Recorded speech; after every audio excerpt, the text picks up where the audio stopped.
Hello, mayambu ngasisu wahai amani sengthokjage ngasi kuki gi mau singna aikoi kuki na Tangkhul Naga bu afaba thabak tawbi adu afaba thabak tawbirasu moina khangbide gaina afaba thabak aibse mi bu kidnap tawraga paisa mun hawraga phone mun hawba dubu afaba thabak kawrone kari mi singno ne adaga kari haigeraga insangsu thiba yadre nongmai kaplakpana ising phau sokpa yadre nongmai kapadi moina kapa insang thibada moina kaplaga aikoi bu ulta digi Tangkhul Naga bu ulta digi taisinari ikaiba khangdaba mamai thabdu nongmai na kapa su changwene moi mamai thabdu kuki militant jingak na chinthi brairaga civilian su hen na chinthi ri ne pokpa de chinthi re yaulak pa jane ne moi je adega kari haigeraga lambida kari chatpada nongmai kape MSNIM na pangar saraga semaga laye aigo chatok chatsinsu yadre kaidaba jane ne lambi manakta pangar kem sabdi moi na saraga Tangkhul Naga bu taisi limne ne asumuk ikaiba khangdaba chati jibu karamba mi singno ne moina hairiba wahai achumba amasu yaude thabak achumba thabak taw thoktrasu chindagi wahaidagi afaba amangakta oirusu tawone noige chinthibasidi henmallene khara taibang banse khara bis oina sandi oina hingnaba noise yaradi nasana suicide tawraga sigro khara akoi ingtapna nuaina hingminase sigumba karamba matamda kari numita Tangkhul Naga singna kuki ki village attack tawba chatkragene akoidi khunje ngaga defense tawraga leiribne akoidi irang dawning de haina hojik phauso defense tawraga leiribne ngaga leiribne kuki singna ne attack tattana tawba lakpadi aduga chinthiraga uta bulda de ngangba igaidro asigumba mi singso taibung banda hojik phau leiribise sa phauba noige lamjat mana tawdine sana su hena phayine tu gujaba chati thui taibung banda kwaidigi chintiba world guinness record yawda kuki na taye mayam adugida makta khubak phubise masini mayam masaina Facebook ta thengnajabani masida Tangkhul Naga gi brother asina haibiriba wahai ase yengbiriba dom chumbra natraga lanbra haibado comment da phongdokpirammu adubu aikhoi assam da lejaraga su aikhoina social media da ujabagi matungina di 100 ta 100 chummi hai khanji bako mekhoi gi kuki gi Jessica gaiba nupi singna matamamada mekhoi gi chindagi mekhoina maitai londa ngangkhiba akampet sing do mayam aikoi maitai ama oina aikhoina tarak taba akampet mayam ama yawe mayam mekhoi maitai londa ngangiba akampet tukachaba wahai se mekhoi gi mi mayamna madu tajaba matamda amasung ujaba matamda aduga brother aduna jungle da leiba sana fawbada adumai tawdi haido du yam chumba wahai neba miyoiba singi marakta aduga su amu Christian haina kawraga mayam masigi video se ujaba matamda aidi brother sigi wahai se chummi hain khale mekhoi gi thamoida ko mekhoi gi thamoida khoi gi singi mekhoi si jam singbada ani le mayam fattabada singba man afabada singba ado kuki gi lalauba sing amasung miyoi singna punamakna di haizaroi ko aina ujakiba amasung kharana mekhoi singi base fattabada singbane Bible na kari hai miyoi bada aikoi gi nungda leiriba aikoi na tungsin duna thamoida thamibado chinda phongtogi haibane ba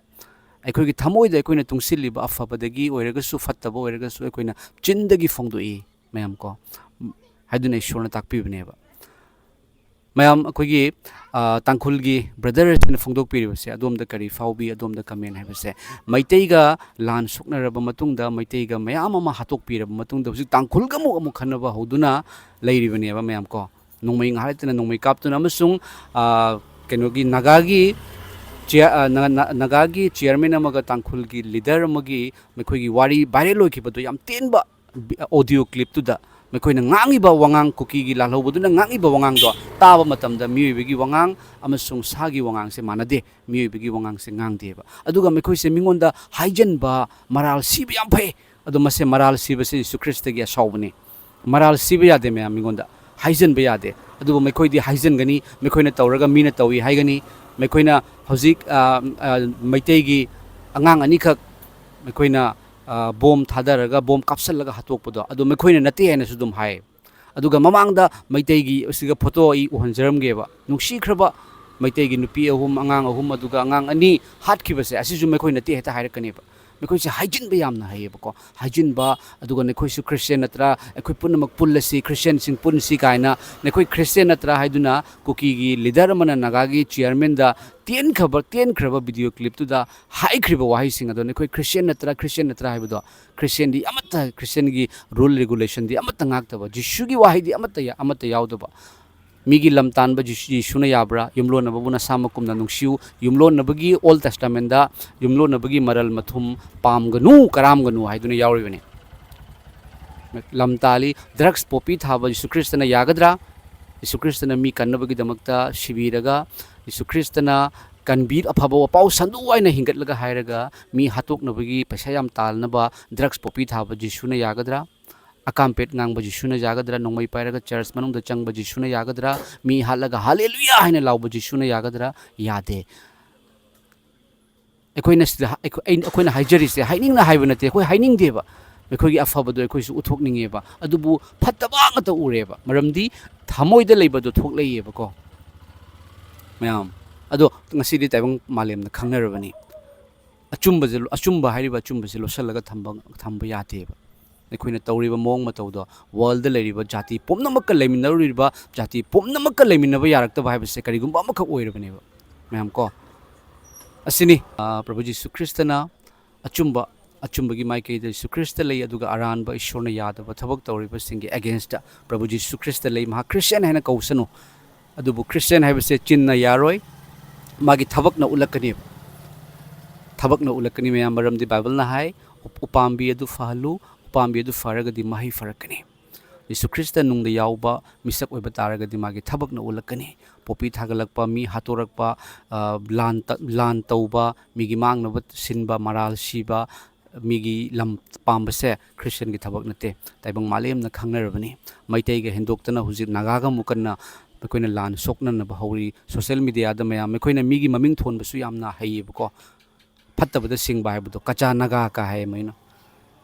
tangkhul gi naga se tangkhul gi marakta achouba community ama oriba naga se kacha naga pakna naga maitei dasu ngari maitei kaina mekhoi se phattabada singba